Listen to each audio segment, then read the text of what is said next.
Littlefield Technologies is a job shop which assembles digital satellite system receivers. These receivers are assembled from kits of electronic components procured from a single supplier. The assembly process consists of 4 steps carried out at 3 stations. Station 1 is board stuffing, Station 2 is testing, and Station 3 is tuning. Stations 1, 2, and 3 each have 3, 1, and 1 machines respectively at the beginning of the simulation. In order to increase the production capacity, each station requires new machines being purchased. Station 1, Station 2, and Station 3 machines cost $90,000, $80,000, and $100,000 respectively.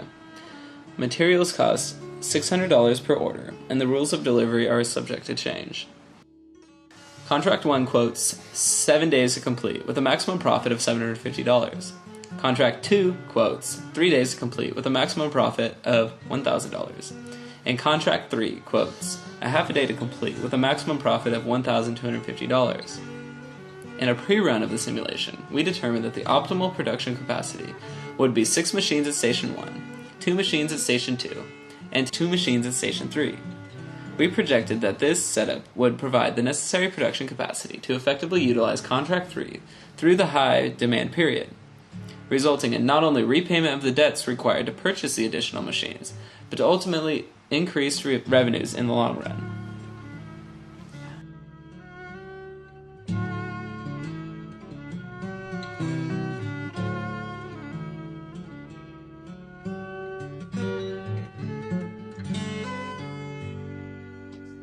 In the first run of Littlefield, we were subjected to these important rules regarding the materials. It was $100 per shipment, $10 per unit, and 60 units per customer order. We were to establish a reorder point and a reorder quantity. The order would arrive in 7 days. An inventory left over at the end of the game would be worthless. Our agenda consisted of leveraging debt to increase productivity to 200% efficiency and take advantage of economies of scale, establishing Contract 3 and reducing material purchases over time in order to lean out our buffer to the optimal level. In our implementation, we projected the 10, 20, 30, 40, and 50-day demand, revenue, and utilization levels in order to monitor and project growth and revenue trends, reduce stagnant buffer inventory carryover, and maximize revenues. We only had one major issue during Littlefield Run 1. We got a comfortable lead by Saturday, and because of this, we decided to ride out the projected fall in demand for the rest of the day and check our lead in the morning. In the end, this break spelled our doom, as there was an unforeseen demand spike, which again occurred at a time in which demand was projected to be stable and began declining. This spike went unnoticed and we ran out of inventory, not only losing revenues, but materials as well, for about 1 month's worth of simulation time.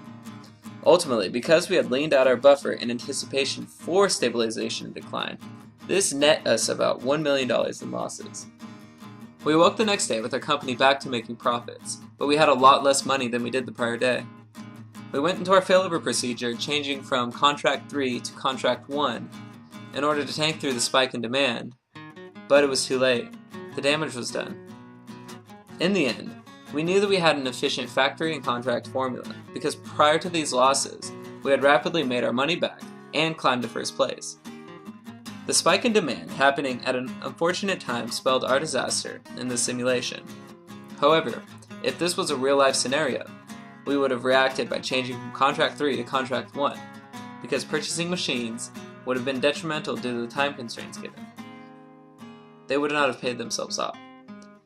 In the end, we believe that we did quite well, regardless of sustaining $1 million in losses.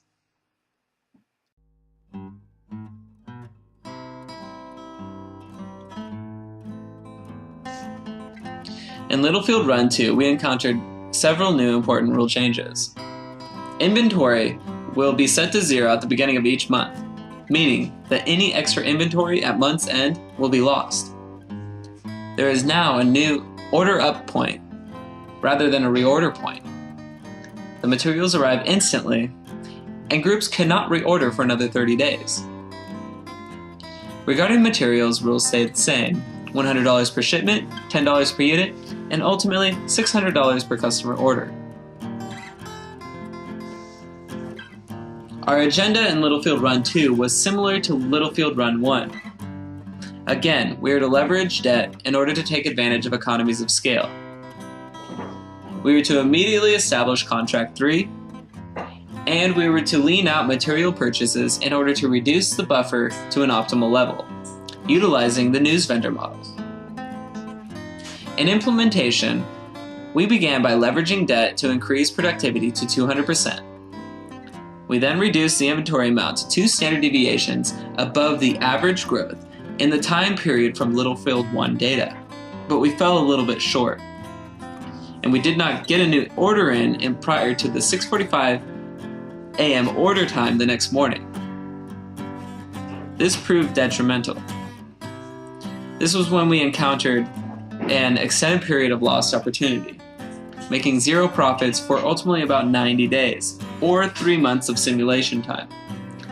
It started when our first shortage happened. We did not realize that unsatisfied orders queued up because in our Littlefield Run 1, when we encountered a queue before, our factory cleared the queue before we even noticed that there was a shortage in the first place. After about 60 days of 0 profits, we took a desperate shot in the dark, compensating for the queue and projecting demand as best we could, having 0 data for the past month.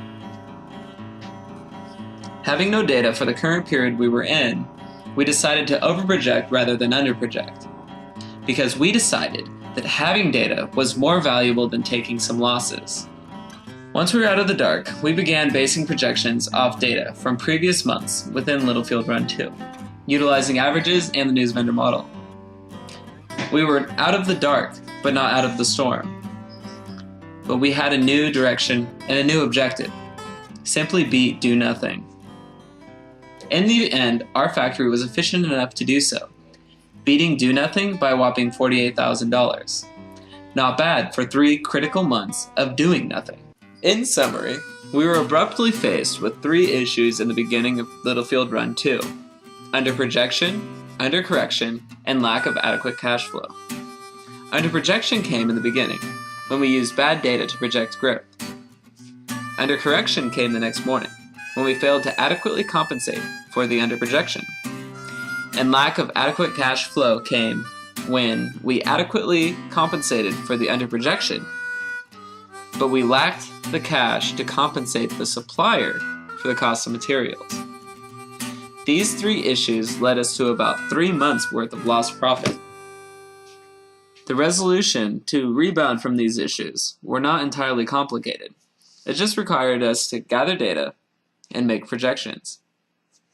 We maintained constant communications and conducted data analysis utilizing graphs, averages, and the news vendor model to determine the monthly demand.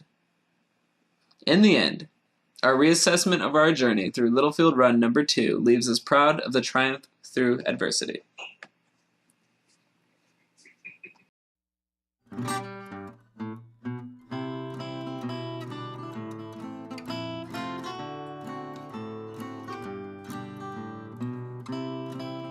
After looking at both Littlefield simulations in depth, it's time to take a look at how we worked as a team and what we learned from the simulations. Regarding team dynamics, we stayed connected via text, email, and in-class communications. For important changes, information had to pass through all members, and we can act on those decisions so long as the majority approved. For Littlefield Run number 1, our group agenda was to create an efficient foundation so that we could maximize economies of scale benefits and realize long-term enhanced revenues. This plan worked for a while, and then we found out about the infamous demand spike the morning after it happened. For Littlefield Run number 2, our group had the same agenda. However, we based our projections from the data of Littlefield Run number 1, and because of this, we underestimated demand growth. From here, we all got together and started playing catch-up through constant communication and analysis before each of the reorder points. The news vendor model became our best friend. For Littlefield Run number 1, we forecasted based on the average 10, 20, 30, 40, and 50-day demand and revenue data, projecting what we thought demand would be, and weighing the costs and benefits of contract 3. For Littlefield Run number 2, we have first forecasted based off the Littlefield Run number 1's data, and after an extended period of lost opportunities and consequence, we entered a period in which we began playing catch-up, utilizing previous month data to make proper news vendor models for adequate projections. The lessons learned were to prioritize around reorder points. We learned that projections are useful but not absolute. In other words, as we learned in class, all models are wrong, but some are helpful. We also learned, when catching up, that we should base our projections based off our capacity to produce rather than off the monthly average demand, so that we waste less materials. Ultimately, Littlefield was an invaluable experience where we were able to apply the skills from class in a survive-or-die-like scenario. In the end, Littlefield had its flaws. For example, we find that it would be unrealistic for about 1 month to go by overnight, but we learned from it.